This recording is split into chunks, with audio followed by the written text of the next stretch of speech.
I'm just recounting her encounter. Don't sue me. Eavesdroppin.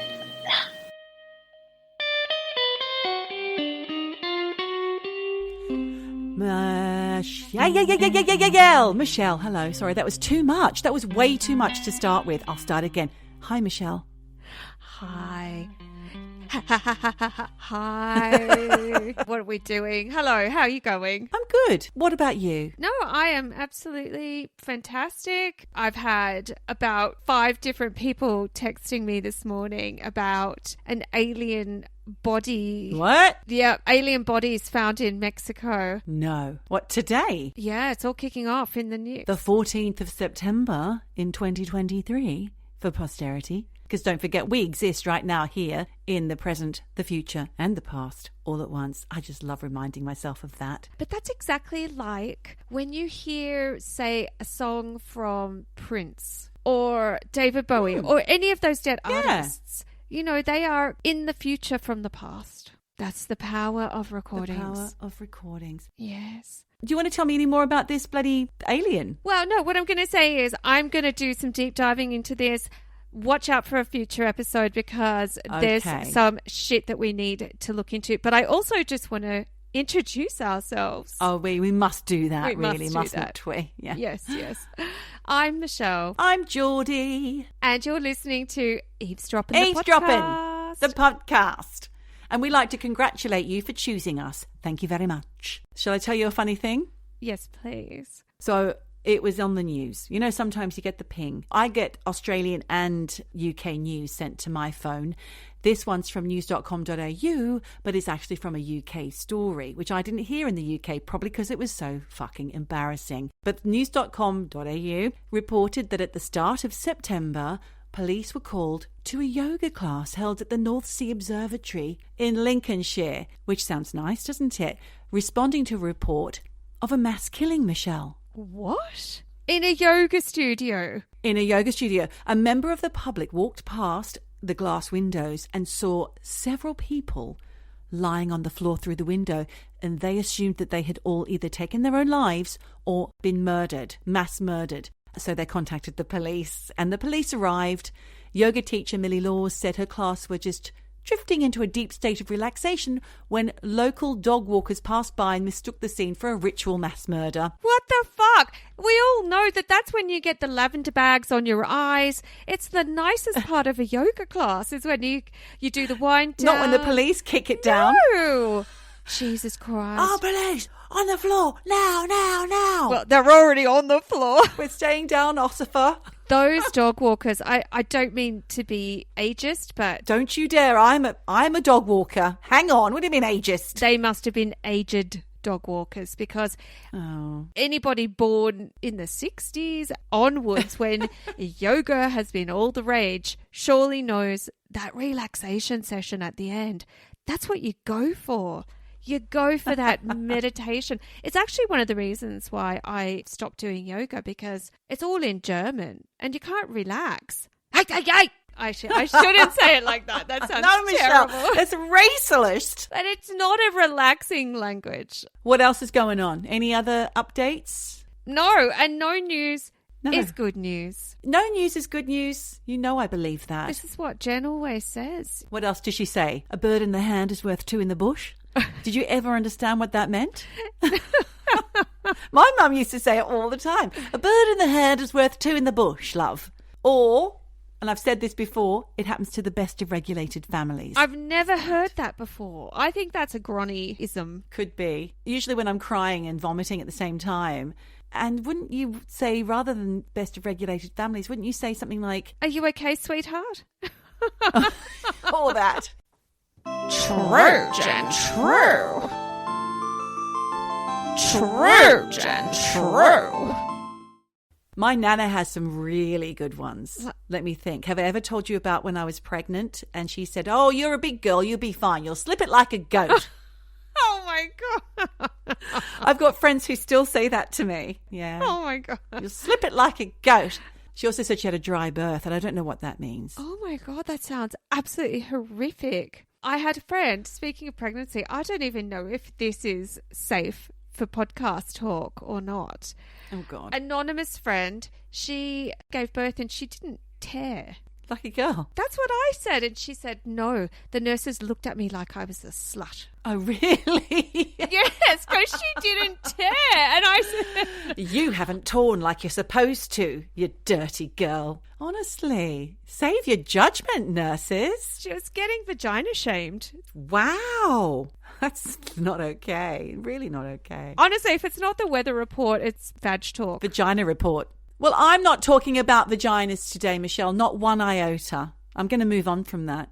Iota. Another one. Let's see how many more little sayings we can find from our mums that they would say that make absolutely no sense to this day. So let's slip it like a goat today into the conversation. Well, I want to take you back to the year 1972, Michelle, to a place called Lake Geneva. No, not that one. There's one in Wisconsin. I can never say that word. Wisconsin. It's like Massachusetts. I can say that, though. I can't say Wisconsin. I've just said it. You did? I did well. Congrats to me. But moving on. Two fantasy game nerdy chaps by the name of Gary and Dave developed a role-playing game based on several other similar games, and it involved such things as medieval battles played by a single character who's challenged by puzzles and perils. Can you guess what I'm talking about today, Michelle? It's D&D, aka Dungeons and Dragons. Yeah. More popular than you'd like to think. I'm telling you now. What? Even still, it's so old school. Yes. What? No. Since when? It's really popular. With who? Michelle, keep up. With everyone. With all the people that like to play it. But it must be D&D, 2.0 or something, because surely, I mean, it's been around forever. How can that still be popular? I was never into it, even back in the day. Really? No. Were you? No. Well, I say really like it was really a big surprise. I'm not into it either. Never have been. In fact, normally we just make fun of the people who did play D&D at lunchtimes, wouldn't we? I was not a bully. The nerds were just in the library playing their D&D. The tough kids were smoking and cracking bongs in the drains down the back of the school oval. The bad girls were in the toilet smoking, and the nerds were in the library playing Dungeons and Dragons. That's pretty much my high school experience as well. Where were you? You were the bad girl in the bad girls' toilets. I was in the toilets, but only because I needed a wee. Oh, you weren't smoking? No, I wasn't smoking. I was watching Scrags. Yeah, were you not in the Scrags? I wasn't in the Scrag. No, thank God. But my son, who is now 32, my eldest child, he is an actual D&D master. He is the master of his own games. That's right. And he wanted me to read out a little statement from his group that he's in. He's in a D&D playing group called Mutant Freaks. But unfortunately, they didn't get through to me in time. So it may have to be an addendum at another point. Or maybe a little extra drop-in or something. Extra droppings. Was it about how much they love the game, or was it about what they do? Know. Or I asked them to comment. I said, I'm doing a story. I'd love to hear what you've got to say. He said, I'll ask my group. And he gave me a link to mutantnerds.co. Hang on, let me just find it again. Mutant Freaks. Sorry, they're called mutantfreaks.co.uk. They're a group. You can go there and you can play. And it looks like it's full of hipster kind of people. Like my son's quite hipster. And they go, they hang out, they do their games. Maybe they've got games that go on for a long time. But let me just tell you a little bit about the history. Because when you talk about D&D, you just think about the nerds, like you said, in school. Actually, a lot of our friends have probably played it. Mostly boys, I'd say mostly boys. But my son's girlfriend is the one who asked me to do a story on D&D this week, which is why I'm talking about it. Because she and he used to play weekly. I think she was a little wizard or something. I don't know. But each game that you play, a group of people playing the game, they each have a dungeon master who acts as both a referee and a storyteller, kind of the boss of the game, if you like. A bit like Eddie in Stranger Things. Do you remember Stranger Things? Yeah, but I kind of switched off. You didn't watch it by then? Oh, season 2, I kind of switched off. So you didn't get to the episode where it was heavily... I mean, the whole thing is heavily influenced by D&D, but Eddie, he comes in, I think, season 4, the last season.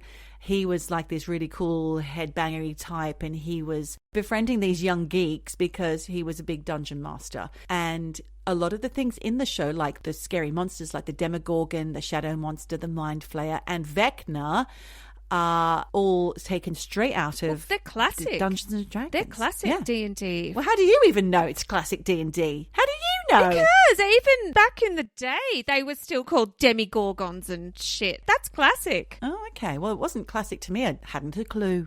Hadn't a clue. I was blissfully unaware. The thing is, it illustrates something that D&D players have known all along, that Dungeons & Dragons is an experience, not just a game. It's an experience that helps to develop communication skills and collaboration within the community. And many players say it creates an incredible bond between its players. How sweet. How lovely. That could be said of any kind of team sport, no? Why are you being so mean about Dungeons & Dragons? I'm not being mean at all. I'm just saying it's not special. I'm just saying that equally playing five-a-side touch football or... Well, think of it as five-a-side without the sweating, because you just sit there. And it's a little imaginary game, and you can go anywhere and do anything without even leaving your seat, I think. Well, I guess that's got mental creativity, which a touch football game doesn't have. And the game can carry on for as long as the players want as well. They can go for weeks, months, decades, or even until they die. What? Yeah, the game can just keep going on and on. Back in the 70s, when it began, it was a boxed set. So like a tabletop game. And Gary and Dave, who were the creators, they had to establish a company called TSR to market Dungeons & Dragons because it became quite the hit. And as we now know, that game was such a worldwide smash hit, it meant that the company grew and grew until eventually it was bought out by a company called Wizards of the Coast, who now own it. I think there was a little bit of Steve Zuckerberg kind of Facebooky vibey kind of Machiavellian stuff going on. But that's for another podcast. That's not for this one. Because I want to talk about the effect of the Dungeons & Dragons game in the 80s and hand in hand with Satanic Panic. Something we like to talk about. Oh, yes. So we know that the golden age of the tabletop role-playing game was in the 80s, and it was actually particularly 1985. American news deep dive program 60 Minutes, which we had an Australian version of, told us at the time there were between 3 and 5 million Dungeons and Dragons players in the world. That's a lot, especially for back then. They might still be playing the bloody game as well. 80-year-old dungeon master. It could be. Gary and Dave's initial company grossed over $30 million back in those days. But of course, older generations were suspicious of such a strange and otherworldly thing that obsessed kids, teens, and up, because, you know, older people are allowed to play too. And books like Rona Jaff's Mazes and Monsters, which was turned into a TV movie starring a young Tom Hanks, fueled even more mistrust and conspiracy. In the film Mazes and Monsters, Hanks becomes embedded in the imaginary world of a D&D style game which is called Mazes and Monsters, and he's influenced by the game so much that he, 1, becomes celibate, and then 2, attempts to fling himself from the World Trade Center while it was still standing to cast a spell. Do you think that's actually possible in real life, to be so mentally affected that you would potentially throw yourself off a building? This is what I'm talking about today, Michelle. No. You decide. Oh my God. You decide. Because pretty soon Satanic Panic got its icy fingers into the world of D&D, just as it had worldwide in all arenas. We've done an episode on Satanic Panic. Michelle in particular spoke about the book Michelle Remembers, which kind of kick-started it off. It was a memoir from a woman who remembers being abused by a satanic cult, and the allegations just kept coming thick and fast, and it was almost unbelievable, to the point where it was actually deemed unbelievable, but not until it had made quite an impact and damaged a lot of people's lives. Similar were the McMartin preschool trial, which you also spoke about, Michelle, where members of the McMartin family who were owning and operating a preschool in California, they were charged with hundreds of acts of sexual abuse of children in their care, because these confessions just kept coming and coming and coming, and they were more and more bizarre, and people believed it. In fact, many of those falsely accused not only spent considerable time in prison, there's the likelihood that they're probably still doing time to this day. Innocent people. I mean, possibly. That is very possible. I've got some mini dives into Satanic Panic coming up. It is alive and well. It is not over. I believe you. That shit's not over. But anyway, pin that. So most of us have heard of the 1996 West Memphis 3, which one of our listeners wanted us to look into. But we don't like to talk about things like this because it was an incredibly harrowing case and children are involved. In a nutshell, 3 young boys were murdered, and the suspicion for the murders fell on 3 boys who were late teens. They were 16, 18 and 21, and they were described as outcasts who listened to heavy metal, read Stephen King novels and played D&D. Because the murders had an occultism link, this is why these young men were collared, because they're not the archetypal conservative community members, you see. So they were all charged with the murders, and 2 of them got life, another was sentenced to death, despite the fact that DNA was not, and forensic couldn't place them at the murders at all. In fact, they had the DNA present of unknown men at the scene, not these 3 teenagers. Oh my God. They had a retrial and were released in 2011, but there's a lot of other podcasts out there that you can listen to with more details about the West Memphis 3, and there are tons of articles as well. So I don't need to go there. You can look at that elsewhere because it's not heavily D&D influenced. It's just a kind of a picture of the outcast, you know? Yeah. And D&D is a part of that. So you can see already it's got a bad rep. And in the 80s, it was particularly bad. It was starting to really affect, I guess, sales or people taking it up. I don't know. So what do the game's founders do to alleviate the pressures of the moral majority freaking out? Well, by 1989, they've taken devils and demons out of the game to placate the rising fear of the community, but that didn't quite cut it. Staff at the offices of the game's company, TSR, would regularly receive calls from parents asking if D&D would turn their children into Satanists. And some would be threatening the members, the staffers, or they'd be yelling at the employees, saying that they'd be going straight to hell. Very similar to our episode that we did, the Hampstead hoax, where Americans were ringing these parents of children in a little Hampstead primary school, screaming at them for being Satanists when they didn't really have much kind of evidence, I suppose. They don't need evidence because it's all part of this magical thinking QAnon world that we're currently living in. It's scary, people. Scary stuff. But there are various cases that relate back to D&D as far back as 1979, when 16-year-old child prodigy James Dallas Egbert III disappeared from his room at Michigan State University. So Egbert's family employed a private investigator called William Deere to find their son. This private investigator was admittedly someone who didn't know a lot about D&D or any role-playing games for that matter, but he had it in his head that Dungeons & Dragons was the reason behind Egbert's disappearance. Okay, so it was just, that must be it. That must be it, because it's queer and odd and it's different, I think. Who knows? But the sad truth of it was that Egbert was actually suffering from poor mental health, which was exacerbated by a drug problem, and he had disappeared of his own volition. He did turn up about a month later, but it was said that he was hiding out in the utility tunnels beneath the university. And that's how the case got its name of the Steam Tunnel Incident. You can Google it, which then became the inspiration for that novel, which was then turned into a film with Tom Hanks called Mazes and Monsters. I haven't seen it. I'm going to have to link that up. Don't bother. I don't think it's going to be good. But as I said, Egbert was found about a month later, and he was in one piece, apart from self-inflicted injuries. And it turned out he wasn't in the tunnels at all. Very sadly, young Egbert, he died a year after this disappearance from a self-inflicted gunshot wound. But despite his struggles with depression and addiction, people still blamed the game for his death. I'm just going back to Tom Hanks here because everybody thinks that he's this amazing actor. He's just a guy. He's just a dude. But I will say it just sparked this memory of a friend of mine was on set with him. Oh, great. And she cracked some joke with him. Minutes later, he cracked her joke to the rest of the set and didn't give her credit for the joke. No. And everyone Hanks. was like, oh, you're so funny, Tom. Oh, my God. And she's there going, beastly. You literally just stole my joke, you fucking arsehole. Like, that sucks. It does suck. And apparently he was a bit, she's cute and small, and he was a bit sexually creepy with her. Just saying. Let's not put too many Don't things sue me. I'm just saying this was her recollection of Tom Hanks. Encounter with Tom Hanks. I'm just recounting her encounter. Okay. Don't sue me.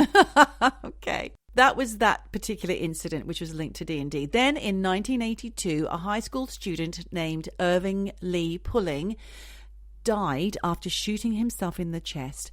Pulling was also an outsider who struggled socially. However, his mother, Patricia Pulling, firmly believed that her son's suicide was because of him playing Dungeons and Dragons.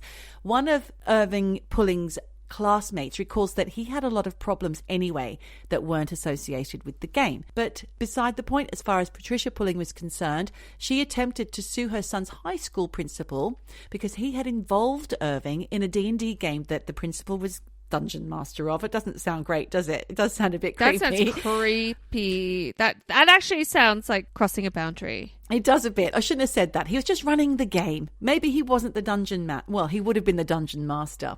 That's the name that they're given. My son's a dungeon master. Okay. But during the game, Irving was cursed, and Mum Patricia believed that the curse was real. So then she tried to sue TRC, the company that Dave and what's his name were running at the time. The court dismissed both cases, but that didn't stop Mrs. Pulling from campaigning against the game, so she formed a pressure group called Bothered About Dungeons and Dragons, or BAD, in 1983. But that does just sound like Angry from Surbiton. Like, it sounds a bit ridiculous. And also, I will say here... What's it called? PMRC. I don't know what PMRC is. It's all well and good to blame the school, but where was she? Where were her parenting skills? Why wasn't she keeping a closer eye on her kids? As a parent, surely you have to take some responsibility here. I get it. Yeah, I get it. PMRC, I think I've got the wrong acronym, but it's Tipper Gore, the wife of Al Gore. She was upset about Beastie Boys and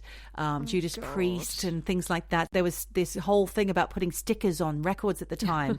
Parents Against Raucous Music or whatever. I don't even know what it stands for. I do, but I can't remember. And I'm talking about Dungeons and Dragons, god damn it. So, Mrs. Pulling, she said, after she formed BAD, she said that the game was a fantasy role-playing game which uses demonology, witchcraft, voodoo, murder, rape, blasphemy, suicide, assassination, insanity, sex perversion, homosexuality, prostitution, satanic-type rituals, gambling, barbarism, I think you'd say that actually, not barbarism, cannibalism, sadism, desecration, demon summoning, necromantics, I'm not even finished, divination, and other teachings. If that doesn't make you want to sign up, I don't know what will. But I just can't believe that that's actually true. But that's what she thinks. That's not necessarily true. It's true that that's what she thinks. It's true that's what she thinks, but I don't think that's true of the content of the game. No, I don't think so either. But that doesn't stop it. Because in 1984, a group of young people in Missouri were preparing for a Friday the 13th party. They were hanging out together, drinking, smoking weed, the things that you would do as teenagers. Then a few of them went to a girl's house, 18-year-old Mary Towie.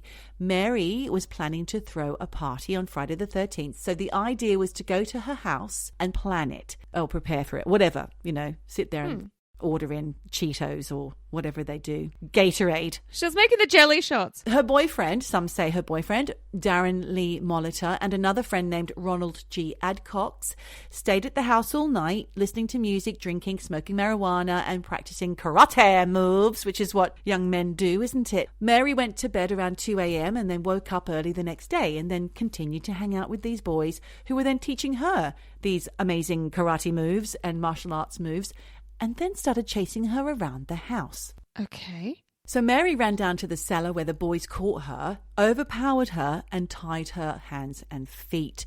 So they left her there. They left her tied up in the cellar for a really long time. They went upstairs, continued drinking, smoking, whatever, while she was down there shouting from downstairs for them to untie her. Then at one point, Molitor went down and tied one of those elasticated bandages around her neck, despite claims that he checked to see if it was loose enough. Sadly, poor Mary died of a lack of oxygen to the brain because the stupid boys had gone back upstairs and just carried on drinking. Oh my God, but they were high as well. They were off their heads. That is fucked. I mean, it's a stupid accident. But when they realised what they'd done, they then panicked, grabbed some valuables, I guess, to make it look like a burglary. Then they put the body in the boot of Mary's own car and drove to a woodland where they buried her. Oh, my God. I know. The body was found and the FBI began to search for these two boys because they were known to be the last ones seen with her. Yeah. And caught them. Well, actually, they didn't catch them because they both handed themselves in. But they denied responsibility for her death. They said they had been influenced by playing D&D and their personality had been affected. Those little cunts. Sorry, but they just need to take responsibility. They weren't going to. No, of course they won't. They're going to do anything they can to get off the murder charge. But quite frankly, yes, it was a stupid accident, but own up, mate. Own up to it. Even at the trial, Molitor insisted that they were just messing with her mind.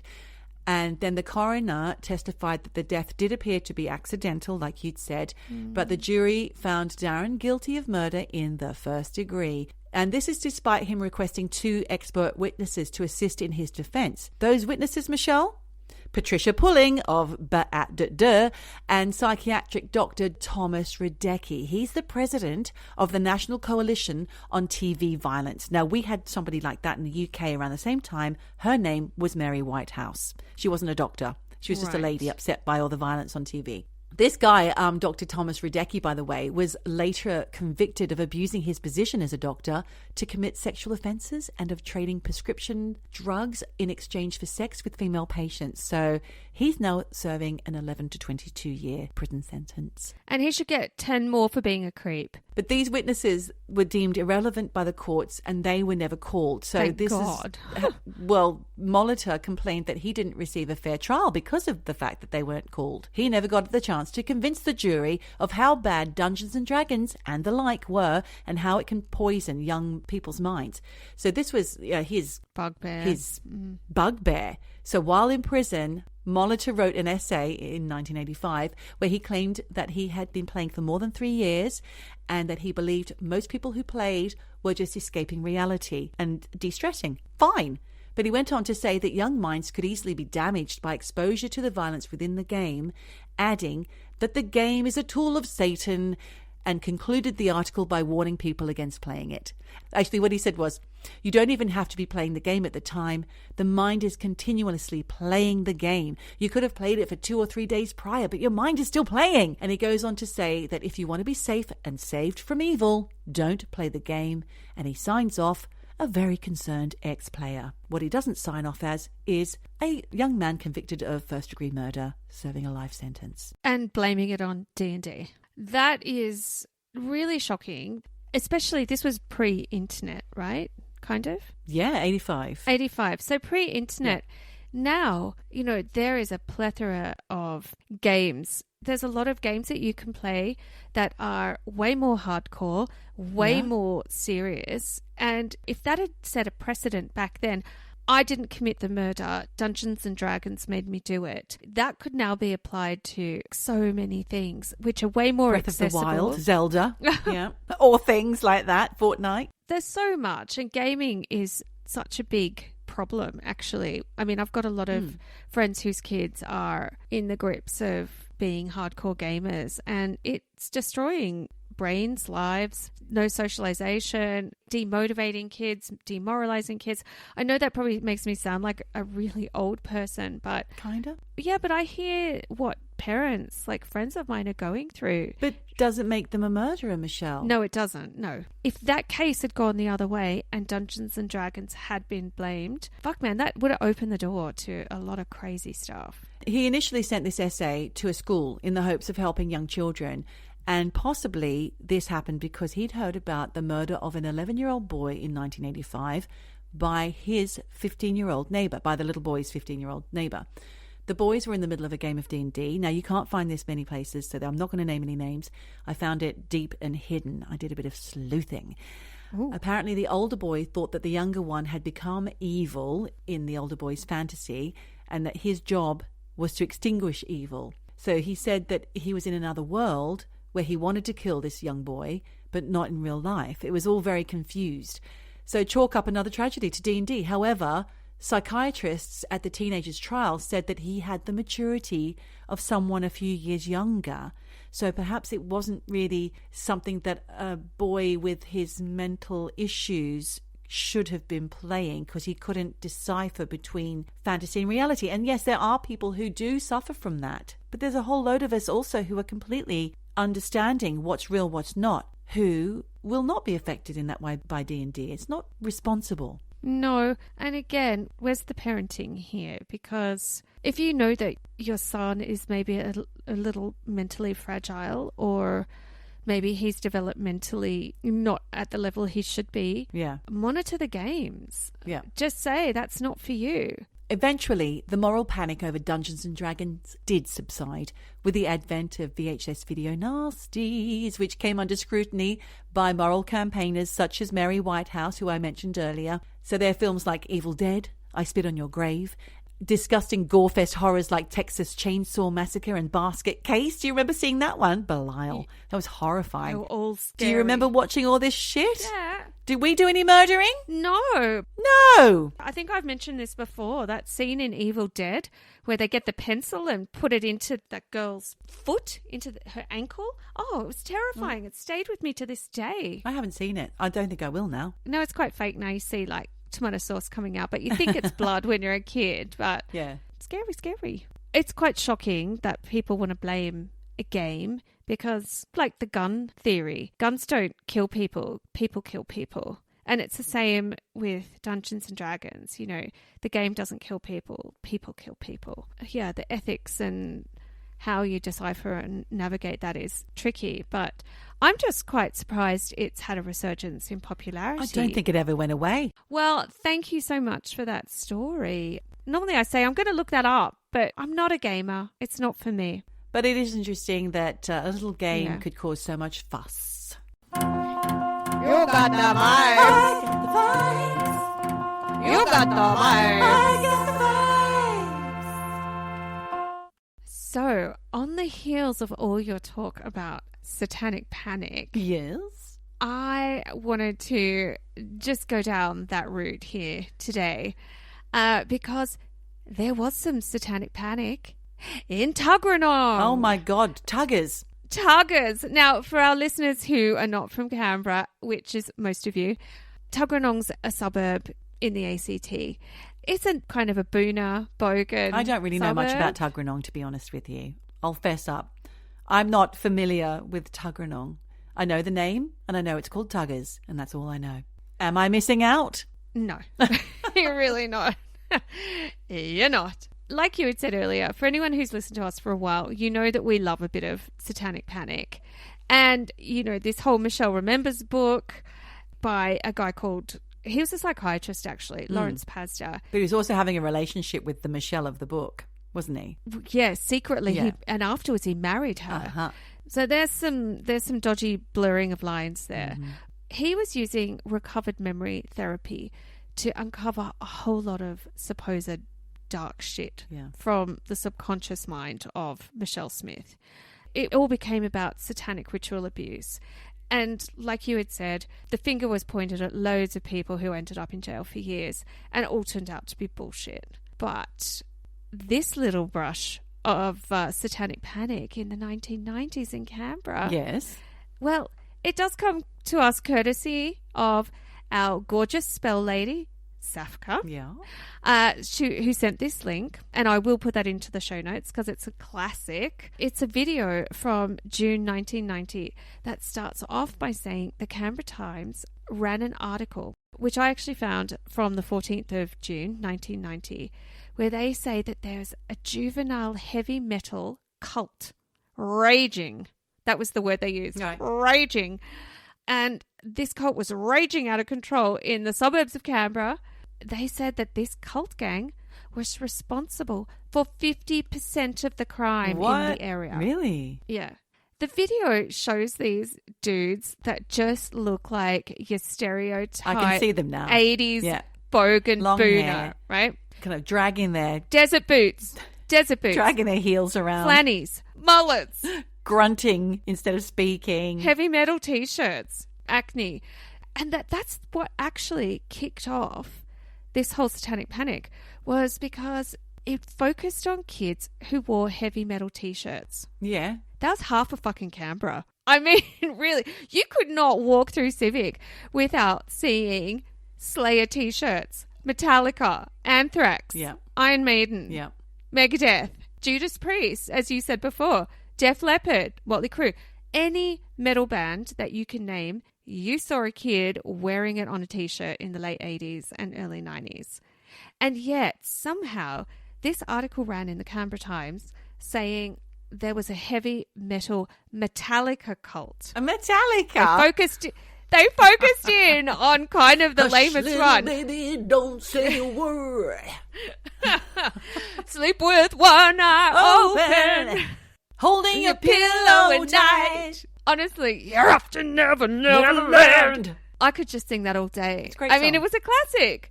But if you had a Metallica t-shirt on, the police were onto you because you were part of a cult on a crime spree in Tuggeranong. Oh, my God. I know. Oh, that's basic. That's so basic. It's terrible and pathetic. And so the police, the AFP, Australian Federal Police, they actually issued a warning to parents saying that kids as young as 9 years old were sneaking out of their bedroom windows after their parents had put them to bed. To do what? Well, they were going out and committing crimes. Oh, I see. Off to steal a hubcap. Well, if you're 7, 9, whatever, you just watched Humphrey, potentially. You what? You don't remember Humphrey B. Bear? He said it's time to go to bed now, and you go off to bed. But he had to do it through mime. That's right, yes. It was like a little thing that said, now it's time for you guys to go all fuck off to bed. And Humphrey agrees, don't you, Humphrey? So your parents can go and neck a bottle of wine because they're sick of you. Yeah, so they were saying these 9-year-olds would sneak out, meet up with other kids in the cult and go destroy shit and steal shit and cause chaos. But they also say there were assaults. What, from 10-year-olds? Which is a little more serious. Yeah, 9-year-olds. So the article also said that kids were sneaking off from school at lunchtime to break into houses and steal stuff. All because of Judas Priest. Exactly. Breaking the law, breaking the law. Oh my God, you know all of it. And heavy metal got the blame. An officer is on record saying, and I quote, about 80% of offenders wore Metallica t-shirts and listened to heavy metal satanic music. And the ones into heavy metal attract others like a magnet. And he said, if we see kids wearing heavy metal t-shirts, we'll pick them up. Wow. It all started with the t-shirts. They represent rebellion and parents can't cope with it. It's a different style of stop and search. Wow. Exactly. You know, not racial profiling. It's t-shirt profiling. Fashion profiling. Yeah. Sorry, mate. You are under arrest. Why? Because you've got bad t-shirts on. Oh, but hang on. Oh, you've got Megadeth. No, they're all right. They're fine. You can go. Yeah. And then he also went on to say that he thought the bands themselves were half satanic. Especially because one group sings about suicide and then he said, it's sick. Oh, calm down. I know. And then the article also talked about kids were smoking pot. They were growing it in their backyards. They're going to do that anyway. Mum and Dad knew about it half the time. I'm just saying. They're smoking it too. Yes. And then their parents would drop them off at a roller skating rink on Friday nights in Erindale. That's a good time. But they wouldn't go in the rink. They'd piss off and roam around in gangs. Oh, but no, you wouldn't. You'd go in there because you want your blue slushy. Well, yeah, you do want a blue slushy. Who doesn't? Yeah. And maybe check out, you know, maybe do a few rounds on the old rink. If you're a boy, you want to do that whole speed skating thing for 20 minutes and really show off. Of course you do. If you're a girl, you just want to dance around in circles and roller skate to Bop Girl and Mondo Rock and Sunny Boys. BOPGIRL. Oh my God. I completely forgot about that song. Apparently they weren't going into the rink. They were going out, smashing shit, stealing shit, and then going back to the rink. That's more fun? No. I don't believe it. In your tube skirt with a pair of roller skates, that's what you want. No, you were wearing your chewing gum jeans because you can't fall over in a tube skirt. You can't even skate in a tube skirt, Michelle. That's ridiculous. It's fashion, darling. Look, the video that Safka actually sent was kind of great because they talked about how this had run in the Canberra Times, this crazy article. And then the police slammed the article and they said they actually had a press conference and said they denied that kids wearing heavy metal T-shirts and or earrings or no studs would be picked up, and that they didn't know of any evil heavy metal cult in Tuggers. So where did it come from, this article? Well, the Canberra Times article, from memory, did not reveal any source. So no one was fact-checking? No one fact-checked, and I believe it was probably just some disgruntled parent who just went, those fucking kids in those bloody heavy metal T-shirts, you know, zoom it around. Had enough. I've had it up to here. That's another one. So the police just denied any of it. And actually there was this great footage of these girls in like proper booner outfits, because we called them booners in Canberra. I mean, I think Bogan was Sydney in New South Wales, but booners, they had like the teased curly perms, the flicks, heavy black eyeliner, smoking Winnie Blues, hard mullets. You know, the boys had feather cuts, heavy fringe. I mean, it took me right back. When you see it, you're like, oh my God, I went to school with girls like that. I actually went to my year 10 formal with a guy who looked like that. You were also with your curly perm and heavy black eyeliner and your leggings and a flannel shirt with a low slung belt. Yes, and the half and half perm. Girls had that. Do you remember that? Hit and miss. Hit and miss. The hit and miss perm. Quite like the hit and miss. Do you know what? Neil, the scientist, his wife saw a photo of me as a kid and went, did Michelle have a hit and miss when she was young? That's her natural hair. Yes, got it on today.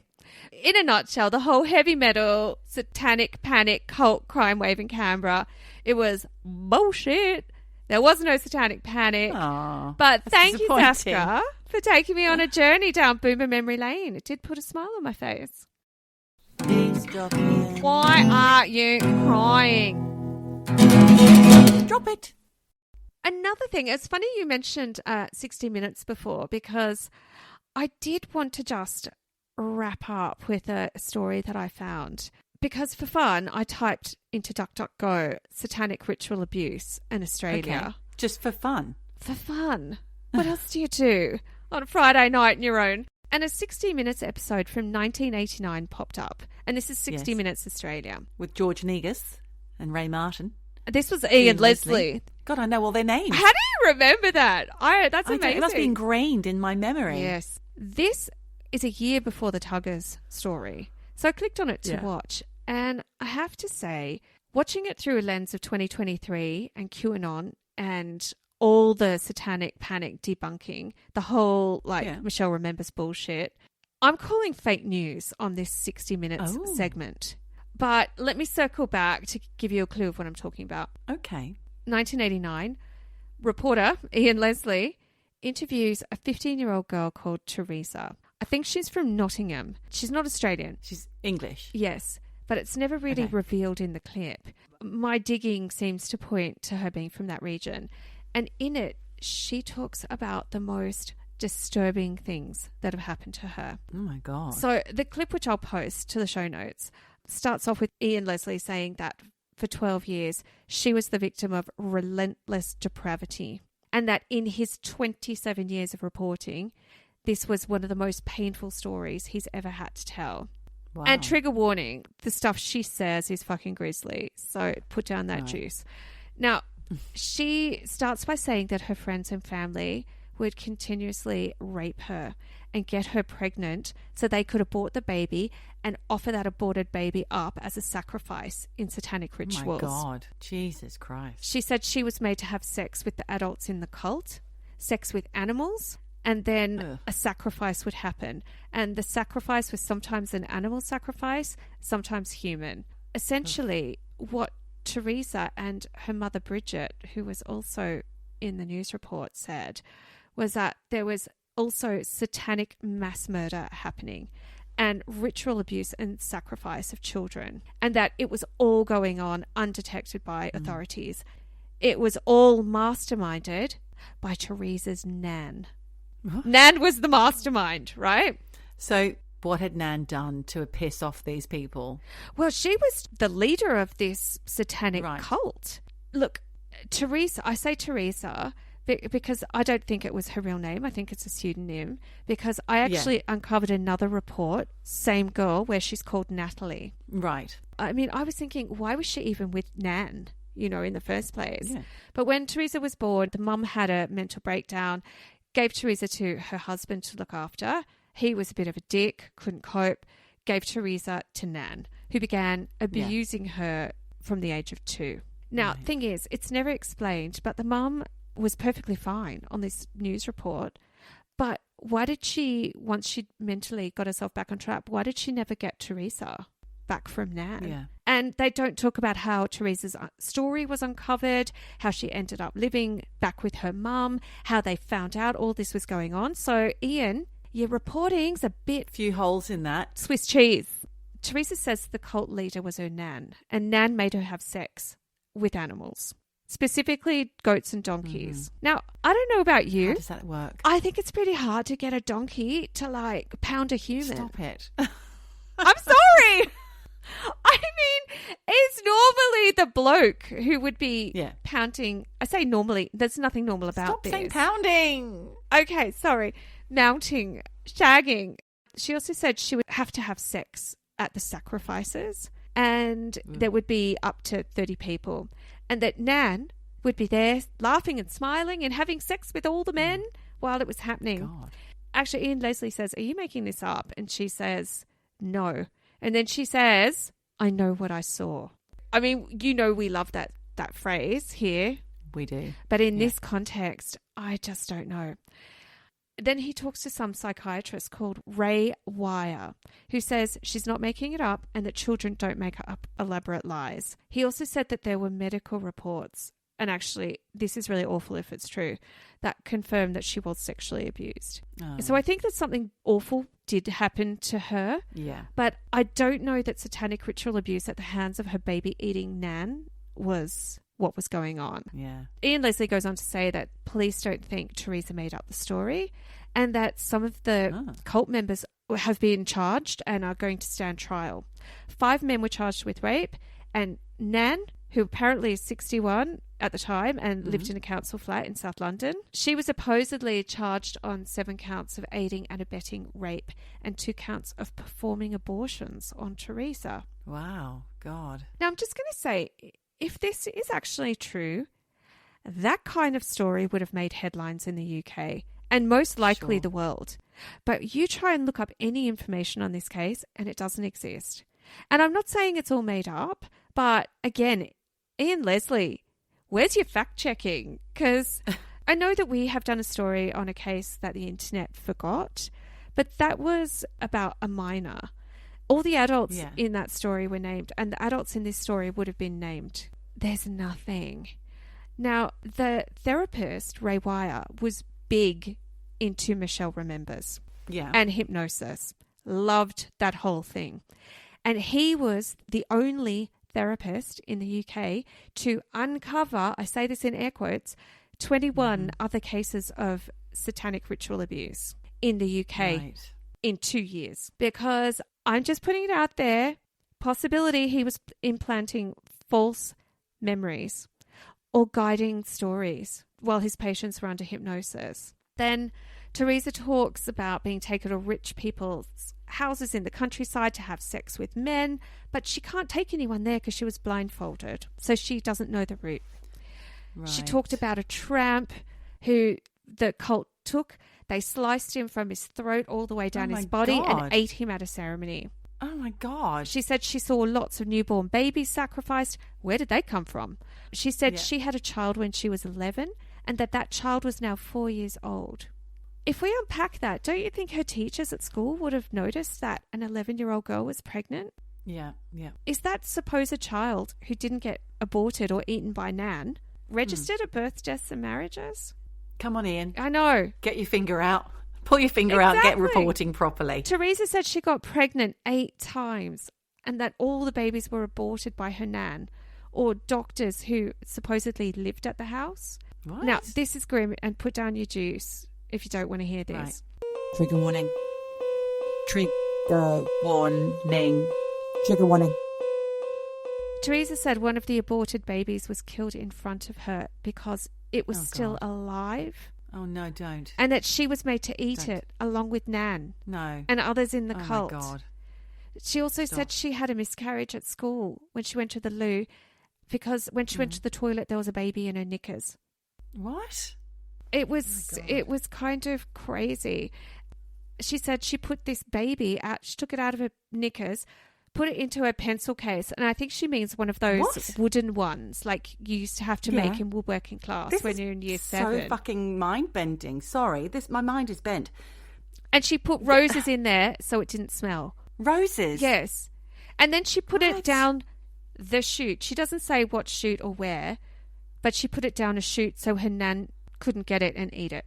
Jesus Christ. She also said she did try to run away, but her uncle caught her and brought her back to Nan. And that when she was growing up, she thought everything that was happening to her was normal. And even though she didn't like it, she just thought it was something that happened to everyone. And when Ian Leslie asked her about where all these dead bodies went from all of this ritual sacrifice, she said there was a tub and all the dead bodies were thrown into it. And when they were, the bodies went fizzy. And then there was nothing left. No bodies, no bones, nothing. Jesus. But there was sludge at the bottom. Oh, so that's the story of Teresa. And 60 Minutes Australia was They aired that? They aired it. They aired it as like the big scoop. But it was the only channel in the world to report on this case, which maybe tells you something. But that same year, and I don't know if it was before or after the 60 Minutes segment. What year was it? This was 89. There was a show called The Cook Report. You know that? Did you ever see it? Yeah, I remember that, yeah. And there was an episode called The Devil's Work. It was on ritual satanic abuse against children. And Teresa, who now is called Natalie, she's blacked out, but it's her. You can tell by the voice. Yeah. Now... What, straight away after 60 Minutes? Well, I don't know if it was before or after. Because the dates, it's hard to find those dates online. But it details all of these like satanic practices going on all over the UK. They say this one episode is credited as starting the Satanic Panic in the UK in 1989. Right. I'll put a link to it. In the notes, like with this vid on YouTube, it talks about how so many people were falsely accused of satanic ritual abuse and how millions of pounds were wasted and time looking into it when it was all... Yeah. It's a hoax, basically. But it takes time and money away from real children in need. Yes, I agree with that, yeah. And that, actually, this is even crazier. Apparently, the NHS directed funds towards therapists to perform recovered memory therapy. For what? Yeah. And that mentally vulnerable people who said they were abused by Satanists actually had those memories implanted into their brains through hypnosis by therapists that they went to. By the therapists? Well, this is in the notes that people have made comments and whatnot. Right. It was basically a hoax. So where are these memories come from, if not from the therapists that these people went to supposedly heal them? But why would all the therapists be doing that as an NHS directive? Or was it just Richard Wire, this one, who maybe got a posse? Because we saw that all it takes is one person who really strongly believes that something's going on. It spreads like wildfire. See, there's another one. Spreads like wildfire. Spreads like wildfire. So tell me about Nan. I want to go back to Nan. Did Teresa / Natalie say that Nan had her comeuppance in any way? She was arrested, wasn't she, apparently? But you can't find any information about a 61-year-old woman from South London in 1989 who'd been arrested for administering abortions on her granddaughter and various procurement for rapes and things like that. I did as much digging as I could, but no. There are no headlines. There's no news reports. There aren't any court reports. There are no reports of 5 men being charged either. Right. There was a case where there were 5 men charged with abusing children, but the timings don't add up. Nothing of it adds up. I did find this blog, which could just be speculation and opinion, and it actually said too that the police didn't find any forensic evidence supporting Teresa's story. No house, no basement, no corpses, no remains of cannibal feasts, no robes, no aborted fetuses, nothing. And this was at Nan's house because, they did look into it. What about the bathtub? No tubs, no sludge. It does make you think it's implanted memories, or Teresa has psychosis, or she's part of this big hoax. And I actually read in a Reddit thread that Teresa/Natalie later came out and said she'd made it all up to get back at her nan. Right. See, this is what I was saying at the beginning. What had Nan done that pissed her off? Well, she didn't let her go out to the roller rink with her boyfriend in a heavy metal t-shirt. I don't know, because that was just a comment and I couldn't find any evidence to back that up. No, there's no backing of that, yeah. So I don't know what's true and what's not. But all I know is that 60 Minutes should have gone hard on the fact-checking. My God, no one's getting a Logie Award that year. Fucking hell, boys. Come on. It's just, to me, fake news. Because if you go online, the debate about this, despite there being any evidence to back up a single thing that Teresa said, it's intense, Geordie. It's a little bit like what I said earlier. A lot of Christians, a lot of QAnon saying her story is proof that Satan does his evil work on earth. QAnoners pointing to it as evidence that these plots have been around for decades and people are getting away with it. Yeah. Honestly, I do believe that this girl, whatever her real name is, probably was abused. Maybe sexually, physically, Yes. mentally. I don't know. I think she was probably from a not very nice home, maybe a bit neglected. But I don't think she was made to eat her own aborted babies. So I'm calling bullshit. Okay. We'll never know, really, I suppose. We can speculate. No one ever really knows. I just think it's too far-fetched at this point. But, you know, look what happened in Tuggers. People were panicked. People make stuff up. Yes. And that was a false story. So I always like to think, as a general rule of thumb, we said it last week, there's always another story. If you find something completely shocking or hard to believe, then there's probably another alternative view or another side to the story. Don't ever just take something at face value. And that goes for all aspects of life, Michelle. Oh, well, thanks for your wisdom. Thank you. Thanks for your amazing story. It was Pleasure. great. Yeah. Right, so I'm just going to go off and pop my D&D game on, wear my heavy metal t-shirt. Absolutely. Get your heavy metal t-shirt on, pop on a couple of tracks of Judas Priest, a brick in the law, a brick in the law. I know Iron Maiden, run to the hill. It's amazing. It's amazing how many heavy metal songs you realise you actually know once you hear them. And you know what? They're not that heavy. They're actually not that heavy. Not that you know, heavy. they're kind of pretty light going Bon Jovi. Well, they're heavy Bon Jovi, basically. For me, something heavy would be something like, who are the ones with all the hats on their face, the things on their not Limp Bizkit. Who are the ones with all the things on their faces? They don't show their faces. Or what, the leather masks? Yeah, I think so. I don't even know who I'm thinking of right now. Not Tool. Eavesdroppers, if you know who we're talking about, let us. It's not Limp Bizkit know. because they're shit as well. They're a bit limp. Korn. Oh, yeah, actually, Korn were a little bit harder. It was never really my genre, but just through osmosis, you assimilate. end up knowing. Yeah, you do. You know all the songs. Hush, little baby, Yeah. don't say a word. On that note, I think it is time for us to bid our farewells and hope that the Sandman doesn't come tonight and take you to Never Never Land, or whatever the words are of that lovely song by Metallica. Yes. Wherever you are, Whatever you do. just keep fucking eavesdropping. Eavesdropping, eavesdropping, eavesdropping, eavesdropping.